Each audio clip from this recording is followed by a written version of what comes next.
17 minutes. Just 17 measly minutes. That's all it took for the self-declared pompous stewards of the galaxy to go from openly mocking our primitive metal slingshots to desperately begging for a ceasefire. A ceasefire, mind you, that never ever came. Think about that for a second. An entire galactic empire brought to its knees in less time than it takes to brew a decent cup of coffee. How does that even happen? Well, it all started with a laugh and ended with a whole lot of silence. The Council of Nine Systems, in all their self-appointed glory, convened in the breathtaking Prism Hall. Imagine a cathedral, not of stone, but of shimmering crystalline glass, suspended impossibly above a binary star system, bathing the chamber in an ethereal shifting light. Every ambassador present, representing civilizations that had navigated the cosmos for millennia, wore robes woven with defensive nanofibers, so advanced they could shrug off a direct hit from a pulse lance at point-blank range. They were, to put it mildly, impressed with themselves, and then Earth's envoy dared to mention railguns. A ripple of polite, then increasingly audible tittering swept through the hall. The High Counselor, a being of pure, condescending arrogance whose species had mastered interstellar travel before humanity even discovered the wheel, leaned forward. His voice, usually a resonant baritone, was now dripping with amusement, almost a theatrical sneer. "Kinetics?" he echoed, as if tasting a particularly foul substance. "You still solve problems by throwing stones, primate?" The laughter grew louder, more confident, echoing off the crystalline walls. To them, humanity was a curiosity, a minor nuisance, certainly not a threat. Their vote when it came was a unanimous, resounding declaration of intent. Earth would be pacified. Its burgeoning shipyards scorched to slag. Its people, in their chillingly clinical terminology, would be re-educated. Fleet Lord Vielle, a grizzled veteran of 100 planetary subjugations, strode to the podium, his posture radiating unshakable confidence. He promised the Council a swift victory, a mere formality, achieved within one planetary rotation. The assembled dignitaries raised their goblets, filled with shimmering nebula wine, to toast their impending triumph. With a final, collective, self-satisfied sigh, they unleashed their armada, a vast, glittering tide of interstellar might, towards the unassuming pale blue dot that was Earth. They truly believed it was the end of an inconvenience. The alien fleet, a testament to millennia of advanced engineering and strategic doctrine, dropped out of warp space precisely where they were expected. Their formation was textbook perfect, a vast, majestic crescent of warships, each hull adorned with proud banners of light that flickered like cosmic aurorae. They expected resistance, of course, but a predictable, conventional resistance. Earth, however, answered with nothing but a profound, unnerving silence. Then, the moon's dark side, a place they'd dismissed as an inert rock, glinted. Not with defensive energy fields, not with missile launches, but with something far more primal, far more terrifying in its simplicity. 32 orbital railguns, each a monumental structure the length of a small city, unleashed their payload. These weren't the energy weapons the Council understood. These were brute force, refined to an art form. Each weapon hurled a solid tungsten rod, a 30-kilogram brick of pure, unyielding physics, at an astonishing 0.3 times the speed of light. The alien energy shields flared, brilliant and desperate. They tried to reroute incoming power to brace against the impact, but their sophisticated algorithms were tuned for plasma, for exotic particles, for the nuanced dance of energy warfare. They simply weren't designed for a 30-kilogram projectile of stubborn, relativistic momentum. Imagine trying to stop a bullet with a force field designed to deflect a beam of light. It just doesn't compute. One rod, a silent, invisible spear of death, punched clean through the primary shield of a dreadnought, tore through its reinforced hull as if it were tissue paper, exited the far side, and, with enough residual momentum to core a smaller vessel, kept cruising. A destroyer, unlucky enough to be parked directly behind its larger sibling, simply ceased to exist. Within 90 seconds, the entire front third of the supposedly invincible fleet had been rendered into abstract scrap sculpture, drifting in the cold vacuum of space. Lord Vail's last transmission, captured just before his bridge was vaporized, was a whispered, utterly bewildered, impossible. Back in the Prism Hall, the council watched the live feed in stunned, horrifying quiet, their nebula wine cups halfway to their lips, forgotten. The laughter was a distant, ghost-like memory. The chilling silence in the Prism Hall was eventually shattered, not by a bang, but by a rising tide of panic.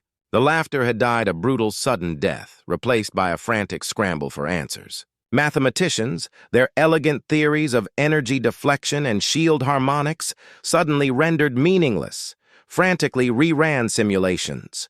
How could shields, calibrated for particle temperature and exotic energy yields, utterly fail against kinetic force? It defied their every understanding of physics. Strategists, their faces ashen, proposed fallback lines, defensive maneuvers, desperate attempts to regain some semblance of control. But how do you defend against something that simply doesn't care about your defenses? A junior aide, trembling but driven by a desperate spark of reason, dared to suggest negotiation, perhaps even a retreat. Her words hung in the air, an unthinkable heresy. Before she could finish her sentence, two hulking, emotionless sentinels materialized beside her, their silent efficiency a stark contrast to the growing chaos. She was removed from the chamber, a stark reminder of the council's unwavering, destructive pride. Rather than acknowledge their catastrophic miscalculation, the council, blinded by generations of unchallenged supremacy, doubled down. They ordered every reserve carrier, every last ship in their vast empire to converge on Sol. They still believed the war would be won by numbers, by overwhelming force, by the sheer weight of their armada. They clung to the old ways, the established doctrines, convinced that humanity's lucky shot wouldn't hold up against the full might of their empire. They believed it, right up until those numbers, those countless ships and crews, started vanishing. And they didn't vanish in glorious combat. They simply 4 agonizing hours after the first railgun salvo, the Council's inner sanctum, a fortress designed to withstand a supernova, experienced a subtle, unsettling tremor. The lights flickered, not a blown fuse, not a power surge, but something far more insidious. An entire human assault team simply stepped out of thin air. One moment, empty space. The next, a squad of humans in matte black exosuits, their movements silent and precise, standing right there inside the supposedly quantum-locked bunker. Every perimeter defense, every layered security protocol, every energy barrier bypassed. Not breached, not fought through, but utterly ignored. These humans carried no firearms, no pulse lances, nothing that would register on the Council's weapon scanners. Instead, they carried clipped packs, innocuous-looking devices that, when slapped against a reactor core, didn't detonate in a fiery explosion. No, they did something far more terrifying. They teleported the heart of a sun, a miniature contained singularity of pure fusion, directly into the core of the target. Station after station, thought to be impregnable, went dark with chilling rapidity, power grids failing, communications dying, life support systems winking out, capital ships, those colossal symbols of galactic power found their bridges occupied, not by invaders who had fought their way through corridors, but by silent squads who had simply blinked into existence behind the helm, securing control rooms before the alien crews even registered their presence. There were no grand fleet engagements, no elegant dogfights, no glorious last stands, just silent, surgical erasure. The Council's million-man armada, the very force they had called upon to crush humanity, never even launched. Half its crews were still in port preparing for war, when their berths imploded into neat, perfectly spherical vacuums, leaving nothing but a momentary ripple in space-time and a lingering sense of existential dread. It wasn't warfare as they knew it. It was a magic trick performed with lethal precision. Within 17 minutes of that very first railgun salvo, a new reality had been forged. Every hyper-relay, every communications beacon bearing the Council's once proud sigil began broadcasting the same indelible image. It was a live feed, raw and unfiltered. 9 terrified species, their faces contorted in a mixture of fear, disbelief, and utter humiliation, staring down a single human captain.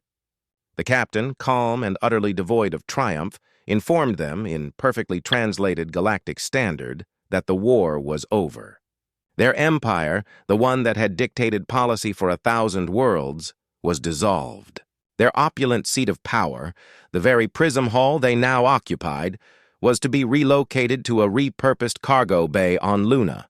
There were no terms offered, no reparations demanded, no lengthy treaties to negotiate. Just a simple, blunt declaration of dismantlement. The council, who couldn't even keep the lights on in their own chamber, watched their glorious reign unravel in real time. They had prepared for energy weapons, for brute mass, for every single doctrine of conventional warfare they had refined over millennia. They had built walls, shields, and armies, but they never, not in their wildest nightmares, prepared for an enemy who simply refused to stay outside those walls. An enemy who walked through them, or rather blinked through them, with impunity. Their glory, their pride, their entire galactic order, dissolved not in fire and fury, but in a quiet, chilling void. If stories where clever humans flip the board, where ingenuity trumps arrogance, and where the underdog redraws the cosmic map absolutely light up your neutron core, then you're in the right place. Don't just stand there, sling a subscription this way. Every single week, we unpack another incredible HFY tale, exploring how yesterday's underdogs become tomorrow's undisputed star map makers. Join us, won't you? The next galactic cycle dawned on a profoundly changed cosmos. Galactic markets, once dominated by council-aligned corporations, opened to find humanity's credit rating not just high, but utterly untouchable. Species who, just weeks prior, wouldn't have deigned to acknowledge Earth's existence, now flooded human diplomatic channels with urgent requests for trade pacts, for scholarly exchanges, and even, somewhat ironically, for cultural tours of those quaint rail museums. The fear of humanity was palpable, yes, but so was a grudging, awe-filled respect. The Council's once ubiquitous banners, symbols of their long-dead authority, were systematically archived, replaced across former Council space by a new, starkly simple statement. Carved into the enduring lunar basalt, visible from orbit, it read, "We warned you, physics throws hard." It was a quiet, almost understated declaration of a new galactic order.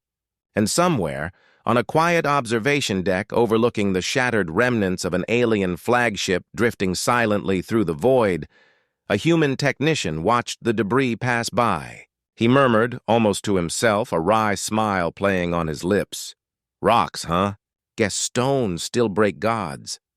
The galaxy had learned its lesson the hard way, so remember this: when anyone laughs at your primitive ideas, at your unconventional approaches, at your seemingly impossible dreams, just smile, nod politely, and keep refining the math.